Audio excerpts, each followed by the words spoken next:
ಸಚಿವರು ಹೇಳಿದ್ದಾರೆ. ಈಗ ಎಂ ಬಿ ಪಾಟೀಲ್ ಸಾಹೇಬ್ರು ಹೇಳ್ದಂಗೆ ನಾವು ನಮ್ಮ ಗವರ್ನರಿಂದ ಇಷ್ಟೇ ಎಕ್ಸ್ಪೆಕ್ಟ್ ಮಾಡೋಕ್ಕೆ ಸಾಧ್ಯ ಇದೆ. ಯಾಕಂದರೆ ಇದು ಕೇವಲ ಕರ್ನಾಟಕದಲ್ಲಿ ಅಷ್ಟೇ ಅಲ್ಲ, ಇಡೀ ದೇಶಾದ್ಯಂತ ಇವತ್ತು ಎಲ್ಲೆಲ್ಲಿ BJP ಏತರ ಸರ್ಕಾರಗಳಿವೆ ಅಲ್ಲಿ ಗವರ್ನರ್ ಮುಖಾಂತರ ಆಡಳಿತ ನಡೆಸಬೇಕು ಅಂತಕ್ಕಂಥದ್ದು ಭಾರತೀಯ ಜನತಾ ಪಾರ್ಟಿ ಹುನ್ನರ ಇದೆ.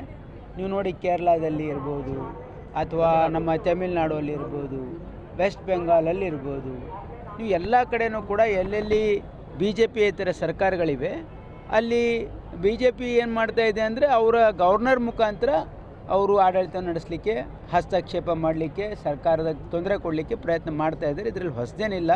V are expecting this from the BJP. ನೀವು ಅವರಿಂದ ಇದೇ ನಿರೀಕ್ಷೆ ಮಾಡ್ಬೋದು ಸರ್. ಮುಂದೆ ನೆಕ್ಸ್ಟ್ ಸ್ಟೆಪ್ ಏನು ಸರ್? ಮುಂದೆ ನಾವು ನೋಡ್ತೀವಿ. ಈಗ ನೋಡಿ, ಈ ಕಾನೂನು ಸಾರ್ವಜನಿಕ ಹಿತಾಸಕ್ತಿಯಿಂದ ತಂದಿದ್ದು. ಹಾಗಾಗಿ ಅವರು ಒಂದು ವೇಳೆ ಅದನ್ನು ರೆಫರ್ ಮಾಡಿ ಅದಕ್ಕೆ ಕೋಲ್ಡ್ ಸ್ಟೋರೇಜಿಗೆ ಆಗಬೇಕು ಅಂತಕ್ಕಂಥದ್ದು ಅವರ ಒಂದು ಏನಿದೆ ಹುನರ ಇದೆ. ಅದಕ್ಕೆ ನಾವು ಓವರ್ಕಮ್ ಮಾಡಲಿಕ್ಕೆ ಏನು ಮಾಡಬೇಕು, ನಾವು ಸಂವಿಧಾನದ ಚೌಕಟ್ಟಿನಲ್ಲಿ ವಿಶ್ವಾಸ ಇರ್ತಕ್ಕಂಥವ್ರು, ನಾವು ಸಂವಿಧಾನ ಚೌಕಟ್ಟಿನಲ್ಲಿನೇ ಅದೇ ಪರಿಹಾರನ ಹುಡುಕ್ತೀವಿ.